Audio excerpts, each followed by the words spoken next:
AP రాజకీయాల్లో కీలక పరిణామాలు చోటు చేసుకుంటున్నాయి. 2029 ఎన్నికల కోసం ఇప్పటికే కూటమి, వైసీపీ సమాయత్తమవుతున్నాయి. వచ్చే ఎన్నికలు రెండు వైపులా ప్రతిష్టాత్మకంగా మారుతున్నాయి.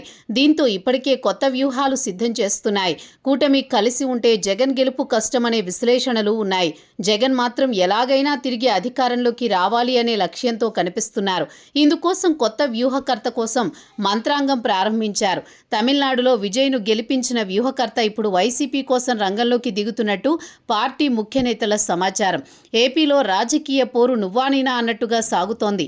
కూటమి నేతలు జగన్ లక్ష్యంగా అడుగులు వేస్తున్నారు. కూటమి పైన జగన్ పోరాటం తీవ్రతరం చేశారు. జిల్లాల పర్యటనలకు సిద్ధమవుతున్నారు. వచ్చే ఏడాది పాదయాత్ర చేస్తానని ఇప్పటికే ప్రకటించారు. టీడీపీకి రాజకీయ వ్యూహాలు అందించేందుకు కొంతకాలంగా ప్రత్యేకంగా ఓ టీం పనిచేస్తోంది. అదేవిధంగా వైసీపీకి 2019లో ప్రశాంత్ కిషోర్, 2024 ఎన్నికల్లో రిషిరాజ్ సింగ్ టీంలు తెర వెనుక సేవలందించాయి. 2024లో జగన్ ఓటమి తర్వాత ఆ టీంతో బృందం రద్దయింది. ఇక వచ్చే ఎన్నికల కోసం జగన్ కొత్త రాజకీయ వ్యూహకర్త కోసం మంతనాలు చేస్తున్నట్లు పార్టీ నేతల సమాచారం. ఇప్పటికే ఇద్దరు ప్రముఖ వ్యూహకర్తలతో చర్చలు చేసినా వారి నియామకంపై తుది నిర్ణయం తీసుకోలేదు. తాజాగా బెంగళూరు కేంద్రంగా ఇదే అంశంపై కీలక మంత్రాంగం పార్టీ ముఖ్య నేతలు చేసినట్టు తెలుస్తోంది.